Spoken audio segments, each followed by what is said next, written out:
Welcome back to the Nap Lab.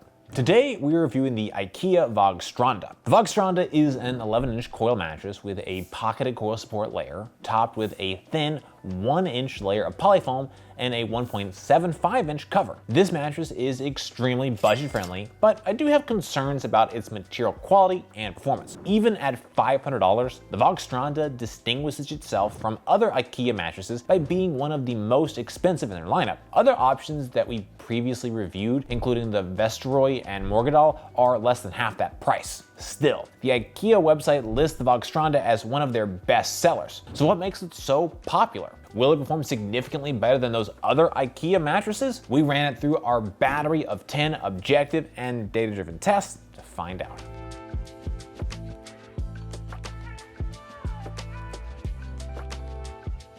As we pull up the performance scorecard for the Vagstranda, we see mostly middling results. Nothing amazing, but nothing terrible either. The highest score belongs to response time, with a score of 9.2 for its fairly quick material speed. From there, motion transfer, sex, and off-gassing all score decently well in the low to mid 8 range. Then we see the rest of the scores fall somewhere in the unremarkable range of 6.0 to 7.9. Altogether, the IKEA Vagstranda received a Nap Lab performance score of 7.31. This is significantly lower than the average score of 8.54, based on the 280 plus mattresses we've tested to date. For reference, the Vesteroy, Valleyvag, and Morgadal also received fairly low scores in the low 7 range, but technically the Vagstranda is the highest scoring IKEA mattress we've tested so far. The IKEA Vagstranda mattress is available in 3 firmness levels: plush, medium firm, and firm. We tested the medium firm version and found it to have a firmness of 6 out of 10, where 10 is the most firm.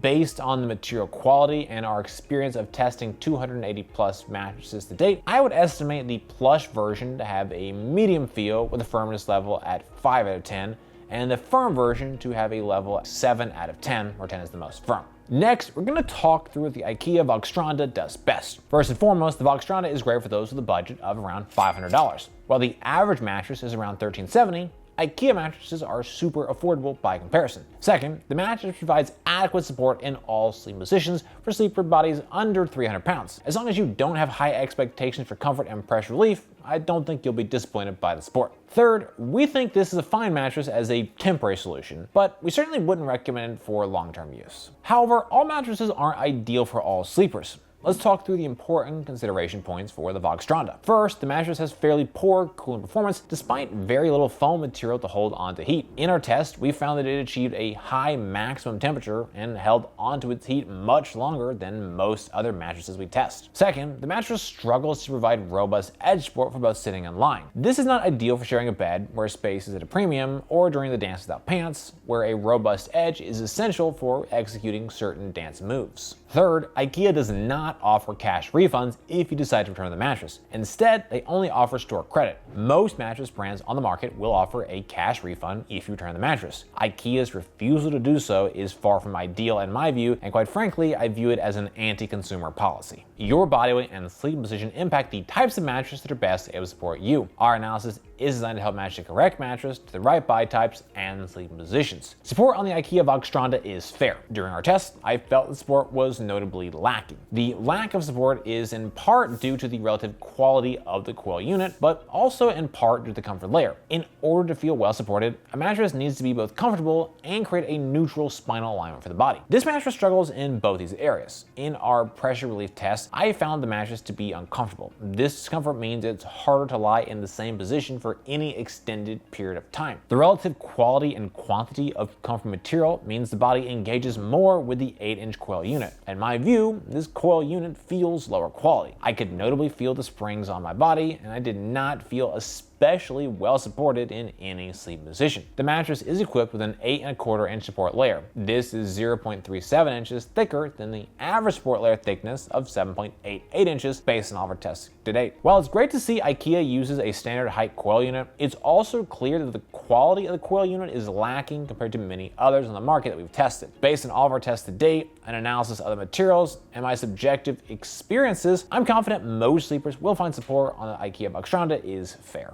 Be sure to visit us over at naplab.com/mattress-quiz. There, you can submit your needs and preferences, and we'll send you back a personalized recommendation based on your inputs. Next up, we're going to move on to our individual performance tests. At NapLab, we test each mattress by analyzing according to 10 different factors that impact the feel, comfort, and performance. First up, we have a cooling test. To measure cooling, we lie on the mattress for 15 minutes, allowing it to absorb body heat. Then, we get off the mattress and take periodic measurements of the surface level temperature. Our tests show how the mattress retains and releases heat and overall cooling performance. Mattresses that breathe better, retain less heat, and sleep cooler are better, as they allow sleepers to maintain a comfortable temperature. The IKEA Vagstranda has mediocre cooling. During our test, I felt a moderate to high level of heat retention around my body. The mattress seemed to greatly struggle to remain cool and provide sufficient breathability. When we open up the mattress to analyze the material layers, we see what looks and feels like low quality polyfoam. The comfort layer is relatively thin at 2.75 inches, which ordinarily would help with cooling performance. But even with the thin foam and quilted layer, it seems to greatly inhibit airflow, while also retaining more heat within the foams. In our objective temperature test, we measured a max surface level temperature of 92.3 degrees Fahrenheit. This is 2.6 degrees more than the average of 89.7 degrees based on all of our tests to date. After getting off the mattress, the temperature declined by 4.7 degrees from minute 0 to 1, which is the same as the average 0 to 1 minute decline based on all of our tests to date. Even so, given that the Vagstranda started 2.6 degrees warmer than the average, that 4.7 degree drop from 0 to 1 minute isn't especially impressive. When we consider the combination of objective data, my subjective experiences, and an analysis of the materials, I'm confident in my view that cooling is mediocre. For the sinkage test, we lie on the mattress. In addition, we use a 12-pound medicine ball to test pressure point sinkage.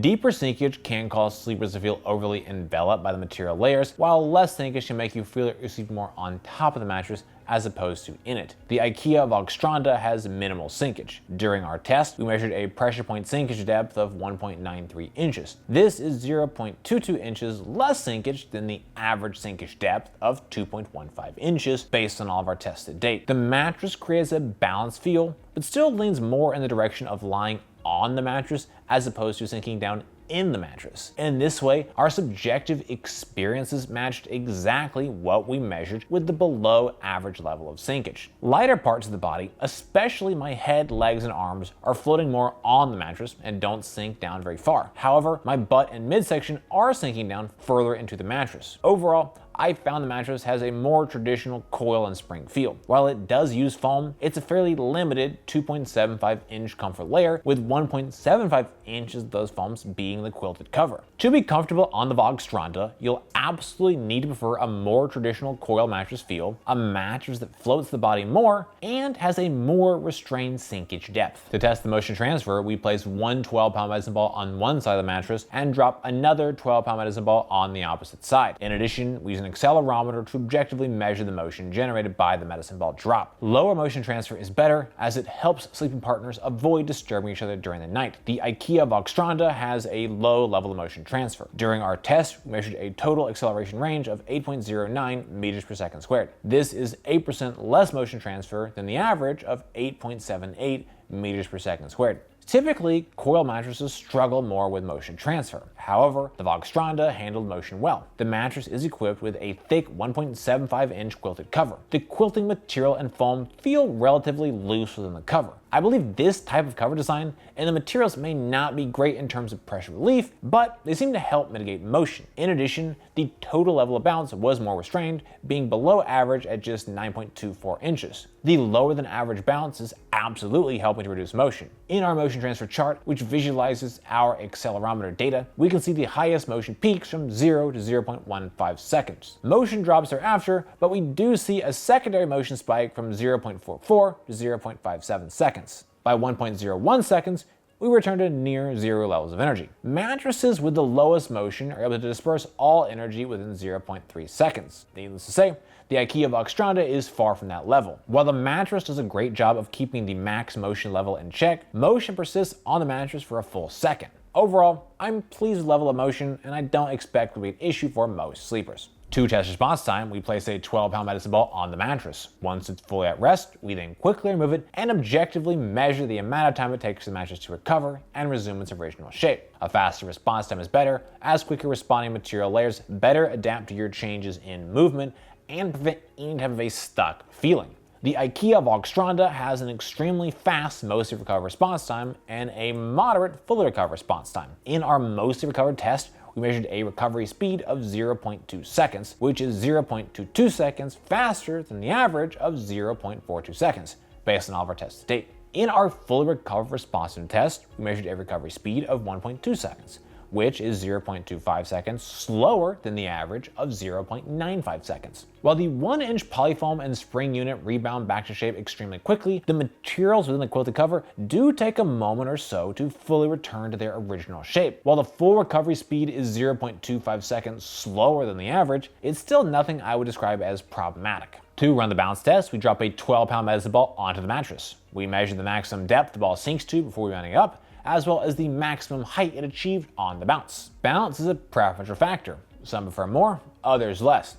However, more bounce is typically better than less, as it improves ease of movement, aids in response time, and improves sex performance. The IKEA Vagstranda has a moderate level of bounce. During our test, we measured a total bounce height of 9.24 inches. This is 0.21 inches less bounce than the average of 9.45 inches based on all of our tests to date. Ideally, I like to see 8 to 12 inches of total bounce height, and the Vagstranda is well within that range. That said, it is a bit below average, while also having a relatively thin comfort layer. A more robust and supportive coil unit would typically create higher levels of bounce when topped with only 2.75 inches of quilted material and polyfoam. All that said, 9.24 inches of total bounce is still a reasonable level. It's enough to create ease of movement and improve sex performance, while not being so high as to create significant problems for motion transfer. For an assessment of edge support, I lie on and sit on the edge of the mattress to measure the level of support and compression. Less sinkage while sitting and lying directly on the edge of the mattress is better, as it creates a more supportive edge for sleeping, lounging, and amorous activities. The IKEA Vagstranda has fair sitting edge support and good lying edge support. In our sitting edge support test, we measured a sitting sinkage compression of 4.75 inches. This is 0.70 inches more sitting sinkage than the average of 4.05 inches based on all of our tests to date. While sitting directly on the edge, I do not feel tremendously well supported. With 4.75 inches of sitting sinkage, it isn't a complete collapse of materials, but it's certainly close. There seems to be very little resistance in the foam layers or coil unit. Fortunately, lying edge support was good. While lying directly on the edge of the mattress, I felt well supported in all sleeping positions. Even so, it's clear the edge support performance did not rise to the excellent or outstanding levels. The mattress does much better with edge support when weight is more evenly spread out, as it is while lying, compared to localized to a single spot, as it is while sitting. According to IKEA, the mattress has, quote, reinforced edges. That said, IKEA doesn't elaborate on what that means exactly. My best guess is that there are 1 to 2 rows of coils along the perimeter that are designed to be thicker and more supportive than the non-edged coils. All that said, while edge support is decent, it's also fair to say that it leaves something to be desired. Our sex test uses a weighted formula to assess sex performance. Higher bounce and more supportive edge are the most important factors, with noise, pressure relief, and cooling being lesser weighted inputs. Mattresses with more bounce and better edge support perform better for sex, as do mattresses that don't make as much noise and are more comfortable to lie on. The IKEA Vagstranda has good sex performance. On the positive side, noise is minimal and bounce is high at 9.24 inches. Certainly, its bounce could be higher, as a higher bounce is almost always preferable for amorous activities. Even so, at 9.24 inches, it's enough to facilitate easy movements and help the mattress to work with you and not against you. On the negative side, edge support was notably below average, and both pressure relief and cooling were mediocre. The 4.75-inch sitting sinkage compression means that edge support just isn't amazing for sex. This limits the usable surface area of the mattress and is a notable performance detractor for amorous activities. Our pressure relief test is a measure of overall pressure relief performance. We analyze materials, layers, thicknesses, density, and design elements in conjunction with a subjective assessment of our experience while lying on the mattress. Mattresses with better pressure relief are able to create a more comfortable sleeping surface. The IKEA Vagstranda has a mediocre level of pressure relief. During our test, I felt notable pressure points on my body, especially in my lower back and shoulders. More generally speaking, I simply found the mattress to be entirely uncomfortable. The Vagstranda uses a 2.75-inch comfort layer, which is 1.33 inches less comfort material than the average comfort layer thickness of 4.08 inches based on all of our tests to date. Having less comfort material is almost always worse than more material when it comes to pressure relief. In addition, the quality of the set foams leaves much to be desired. The 1-inch polyfoam in particular looks and feels low quality. It's got a noticeable crunchiness to it when you compress the foams with the body or in hand. We've experienced similar lower quality polyfoams in a number of other mattresses. These types of foam don't perform well and don't feel good on the body, in my view. In my years of testing mattresses, I've experienced other foams of a similar quality and feel, but it's usually in mattresses that are 6 to 10 years old, with the foams having substantially degraded due to time use and exposure. Overall, I'm unimpressed with the pressure relief dynamic. When I consider the material thickness, material quality, and my subjective experiences on the mattress, I'm confident most sleepers will find pressure relief to be mediocre.